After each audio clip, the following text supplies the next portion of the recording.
You're locked in to the hottest station on the planet. Resistance is futile. The revolution has begun.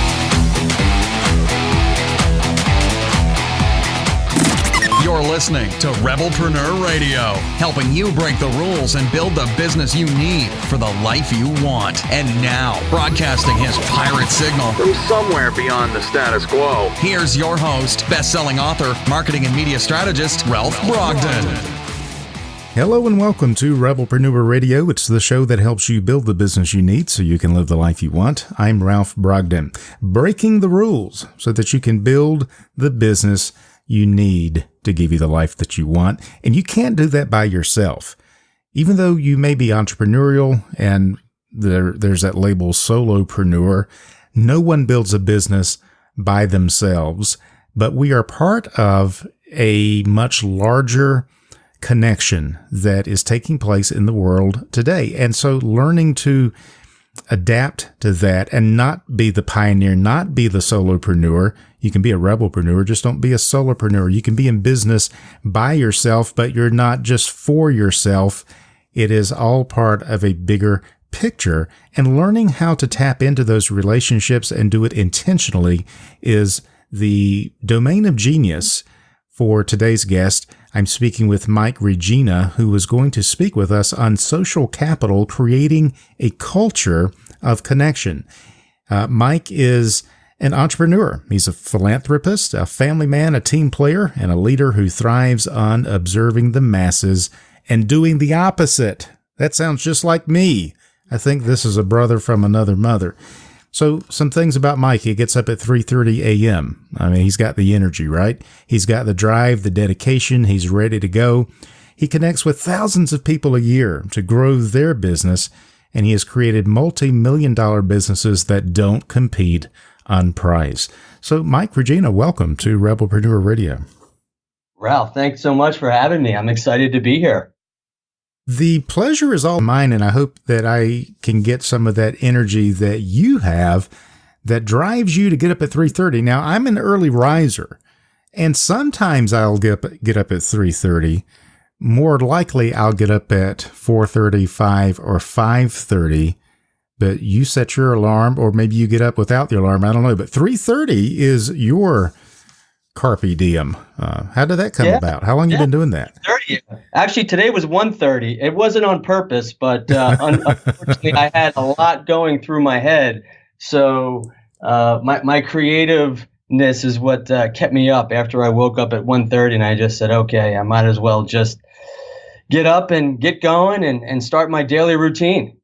Well, that is, I have found that mornings are really good for me.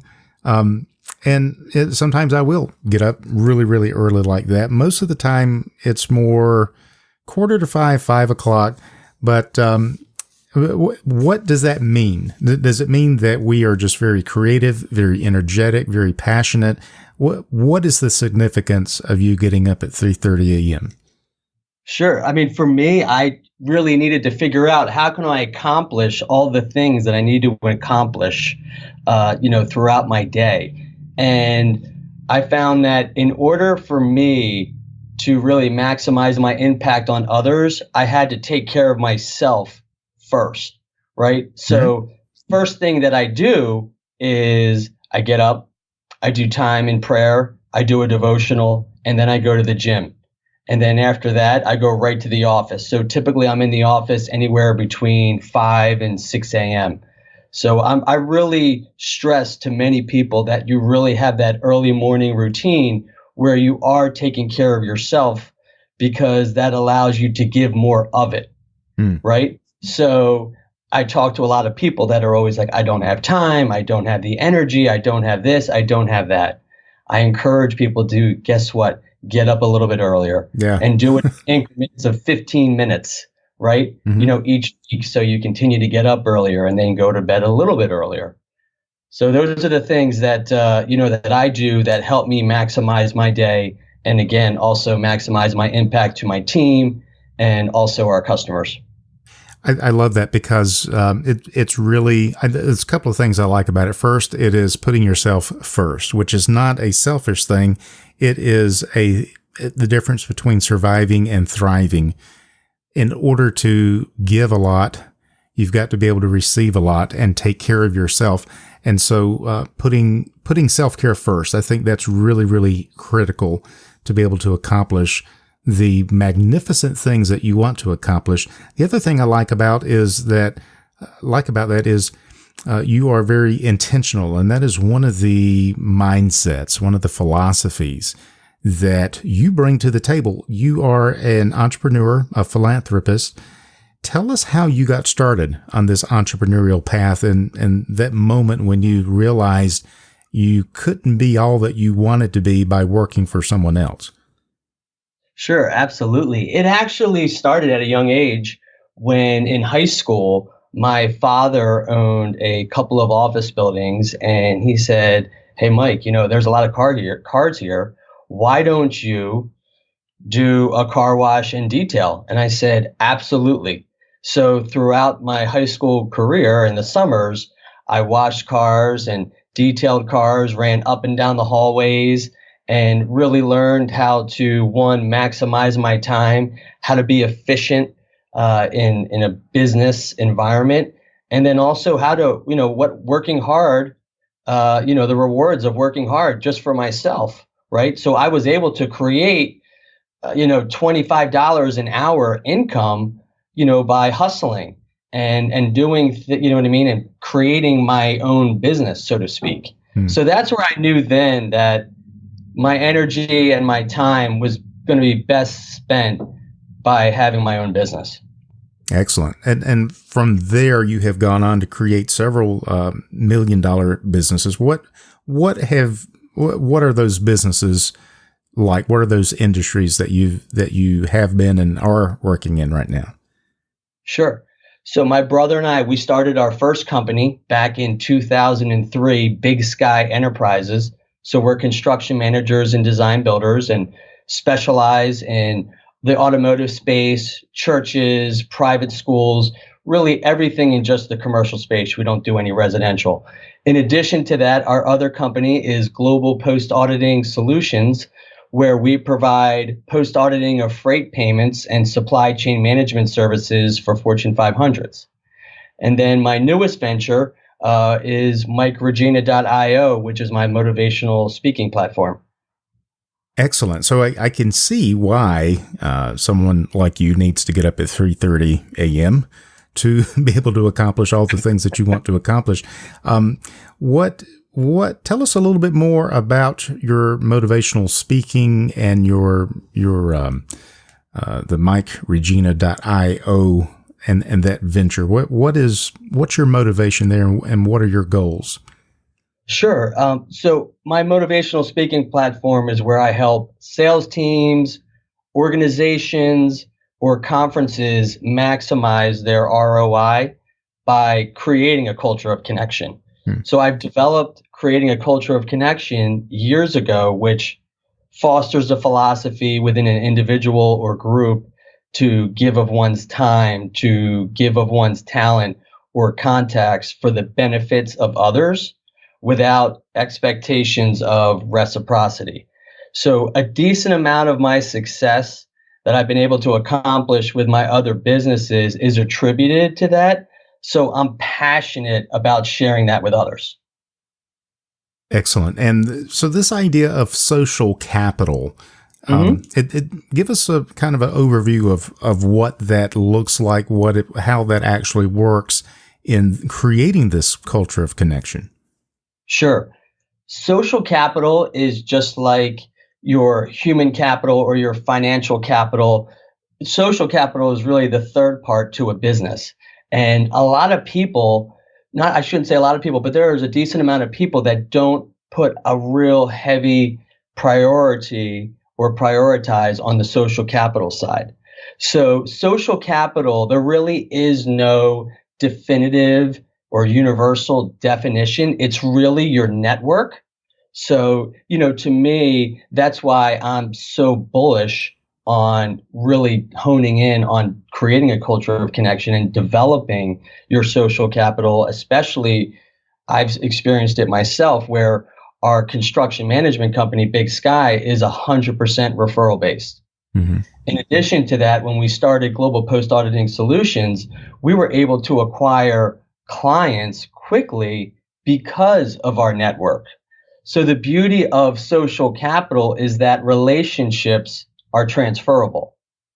So what that means is I can go into another industry, and because of what I've done and have delivered, excellence, quality, tremendous experience, for our clients, people have no problem introducing me into another industry that I tap into because of social capital. Very, very, very interesting, because I think so many entrepreneurs and small business owners still think that the only way for them to attract clients and customers is to buy them, to go out and advertise and market and try and persuade people to do business with you. And that is probably the most time-consuming and most expensive activity you have, is trying to acquire new customers. What you're talking about with this idea of social capital and creating a culture of connection, you're saying you built your business solely on referral and solely on the basis of building those relationships. Yep, that is correct. That is correct. It took time, but once that really hones in and starts sticking, you galvanize a community, right? Because you have helped them so much, they now want to help you as well. And so it really is creating this synergy, this great momentum that I was hinting at in the introduction, that we have a lot of people who listen to the show and they are what you would call solopreneurs, coaches, consultants, independent professionals. And there tends to be this mentality that I'm in business by myself. And what we really need to do is realize that we are part of a bigger picture, and we need to start building our business around this culture of connection, of building relationships, because that's really what people are all about. We want to do business with people that we know, like, and trust. And, so all of the talk about branding, people still want to connect with people behind the brand.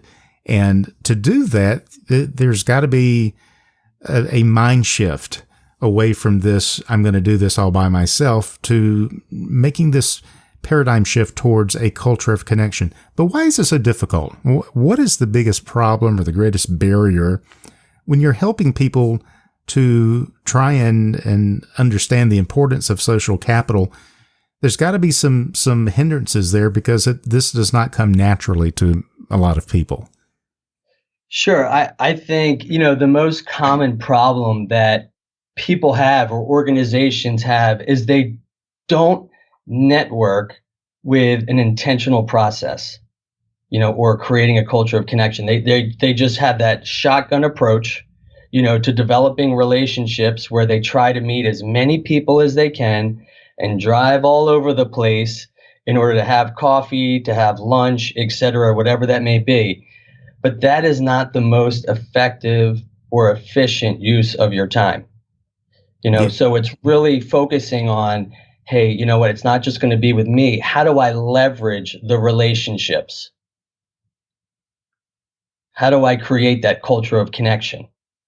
Well, and that's a great point. I think more and more, perhaps, as we are connected over the internet, we feel like we are connected to more people because we've got 5,000 Facebook friends, or we've got, 2,000 Twitter followers.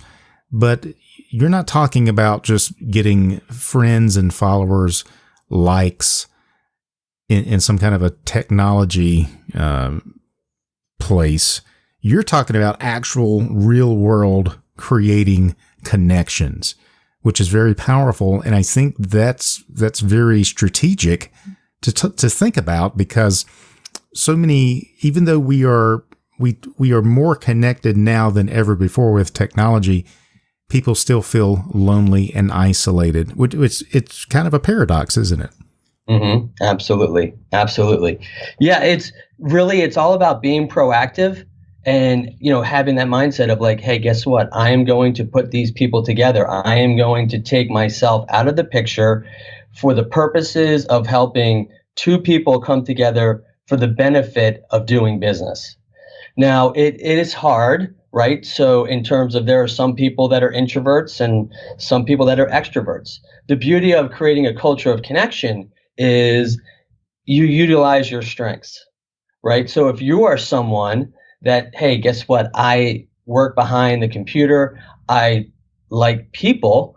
I don't like maybe a lot of people, but I want to help people grow their business. Well, guess what? You can do that by creating a system and a process where you connect people via email, via phone, there's so many different ways that you can put people together. And like I said, you create that template process and you write down as you meet people, you think about, hey, Jane needs to meet Steve and Steve needs to meet Joe and vice versa. And then you start putting together and connecting all the dots. It's amazing to see what type of community that you've created, and then also the business opportunities that open because you were focused on building their business. And that's where the sowing and reaping principle comes into play. Yes. And that is the reciprocity, where when you help others to get what they want, they tend to remember you when other opportunities come up, as opposed to being the taker. You want to be the giver, right? Correct. Zig Ziglar said, to get anything that you want in life, you have to give others what they want. So to me, I think that's so impactful to understand that to get whatever you want in life, you have to help enough people get what they want. And by doing so, I've been able to experience that firsthand. It's amazing what I've been able to see, to experience, to the businesses, professionally, personally, it doesn't matter. The beauty of creating a culture of connection is that it impacts you professionally and personally. It's having that work-life balance, and that experience has just been over the top for me. Mm-hmm. Very, very encouraging. So what can we do? We're talking about social capital, creating a culture of connection, giving them what they want before we ask for something in return.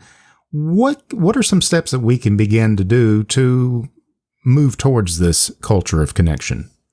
Sure. I think I'm going to give you, let's do 3 steps. I'll give you 3 steps. So okay. Number 1, I'll say write down your top 20 people in your network and start connecting them for the purposes of growing their business. So take a sheet, go through, your address book, people that you work with or are connected with in business, write down the top 20 and start connecting them, again, for the purposes of growing their business. So when you do so, you're also stating why you're connecting them and how they need to get together. So I'd say that's number 1, and very easy to do, right? I mean, I would think that if we are in business, that we have 20 people that we know of in some way, shape, or form. Mm-hmm. And you can do that, again, from behind the computer. So you can be efficient with your time. And also now you're also not only being efficient, but you're being effective. And you're sowing into other people's businesses who are going to appreciate that and most likely will also want to then return the favor. Mm-hmm. So number 2, eliminate, this is going to be controversial for some people, eliminate one-on-one meetings. Only group meetings going forward. So you want to maximize your time and the time of others. That's why I do that. So if someone asks you for a one-on-one, say, do you mind if I bring a few others? That is kind of disruptive, isn't it? Exactly. And then determine who was going to be the best fit to bring to that coffee, that lunch, whatever that may be. Because me personally, I rather have one meeting with 5 people, with 10 people, than have 5 meetings with one person or 10 meetings with one person. Yeah. So now I am maximizing my time. I'm being intentional. I'm creating a culture of connection. And now I'm delivering, I am maximizing the value that I'm bringing to others. And I'm doing it in an intentional way. Yes. So, and then, lastly, I mean, to really take it to the next level is create your own networking events. So if I attend someone else's event and let's just say I meet 3 people, I can only help 3 people.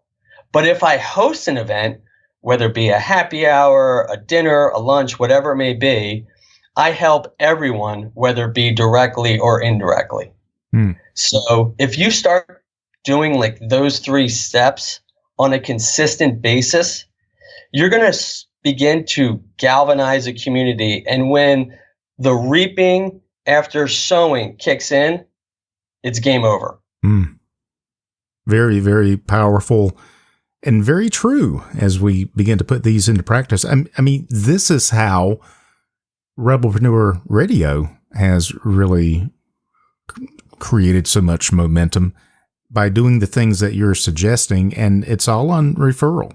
In the beginning, of course, when no one knows who you are, you have to go out and invite people to be on the show. But now, through the process of intentional culture, building those connections intentionally, I don't think I've had to go out and invite anyone in the last couple of years, because they come to me because they are referred to me by someone else.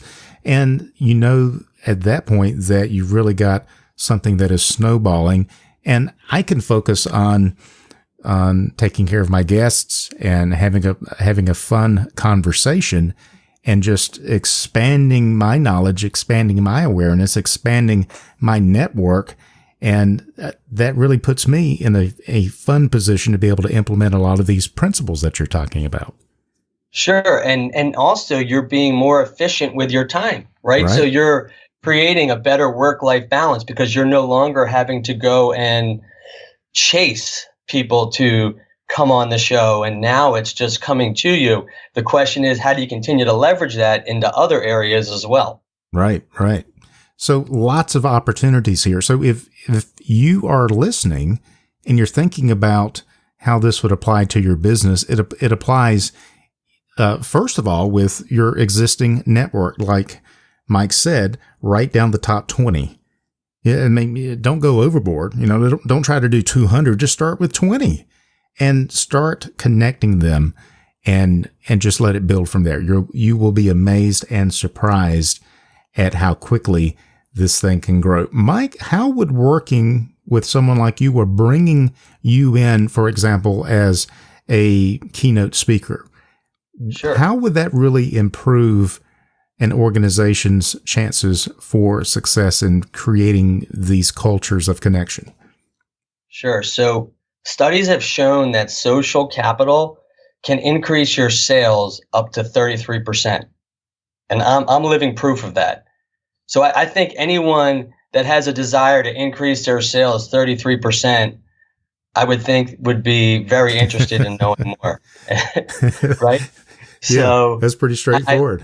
Exactly. Who wouldn't be interested in doing that? Right. Exactly. So by presenting the intentionality of creating a culture of connection over the years, for me, people have shared with me they have a greater focus, a greater purpose, increased sales, and a healthier work-life balance. So when I hear those stories, I know that I'm where I'm supposed to be. Excellent. Mike, you've got your hand in a lot of things. Like we keep saying, you get up at 3:30 a.m. to take care of yourself and to prepare yourself to go out and add massive amounts of value to the world. What are you working on right now that's got you really excited that you'd like to share with our listeners? Sure. So in addition to my keynote speaking opportunities, I'm building a community of national and global business leaders through strategic dinners that I host throughout the United States. So it's been a labor of love and has provided so many opportunities for me professionally and personally. So it's been exciting to see these dinners are gaining a tremendous amount of momentum.